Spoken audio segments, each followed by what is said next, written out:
Assalamualaikum warahmatullahi wabarakatuh. Kami dari kelompok 10 mata kuliah Sistem Informasi Manajemen. Di sini kami akan membahas materi mengenai Sistem Informasi Manufaktur. Untuk materi yang pertama akan dijelaskan oleh saya sendiri.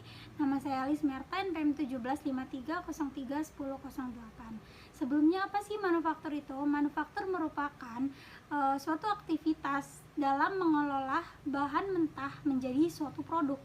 Nah, sistem informasi manufaktur ini merupakan sistem informasi yang berbasis komputer untuk mengelola data bersama dengan sistem informasi fungsional lainnya, guna untuk membantu si manajemen perusahaan ini dalam memecahkan suatu masalah. Nah, masalah apa? Masalah yang berhubungan dengan manufaktur seperti input, proses, dan output.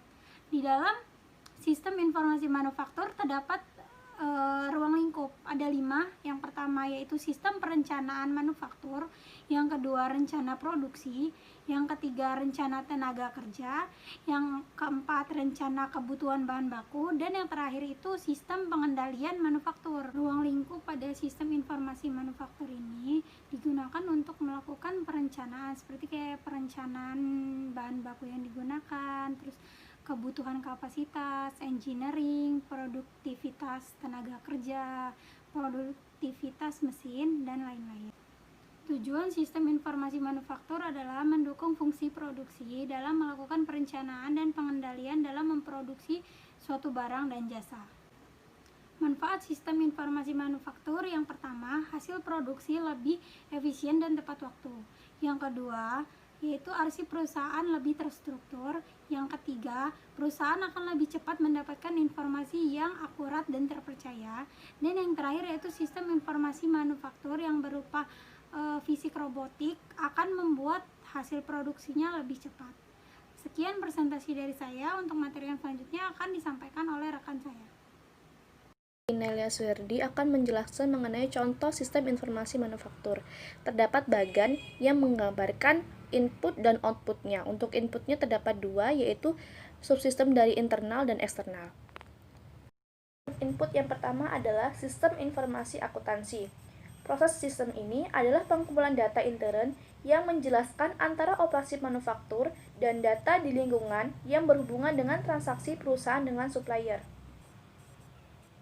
Yang selanjutnya yaitu sistem industrial engineering, adalah sistem yang terlatih khusus mempelajari mengenai operasi manufaktur dan membuat suatu perbaikan. Dan input yang terakhir adalah subsistem intelligent manufaktur. Ini bisa digunakan untuk mengetahui perkembangan terakhir tentang sumber-sumber material, mesin, dan pekerja. Output yang pertama yaitu subsistem produksi, adalah segala hal yang berkaitan dengan proses di setiap bagian kerja atau departemen yang mengukur produksi.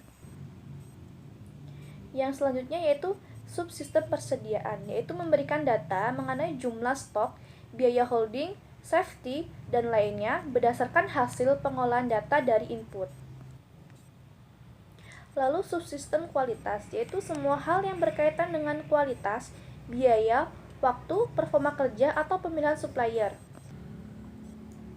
Dan yang terakhir adalah subsistem biaya, adalah untuk mengukur biaya yang terjadi selama aktivitas produksi itu sendiri. Itulah tadi penjelasan mengenai sistem informasi manufaktur dari kelompok 10. Kami mohon maaf apabila terdapat salah kata. Kepada Allah kami mohon ampun. Kami akhiri. Wassalamualaikum warahmatullahi wabarakatuh.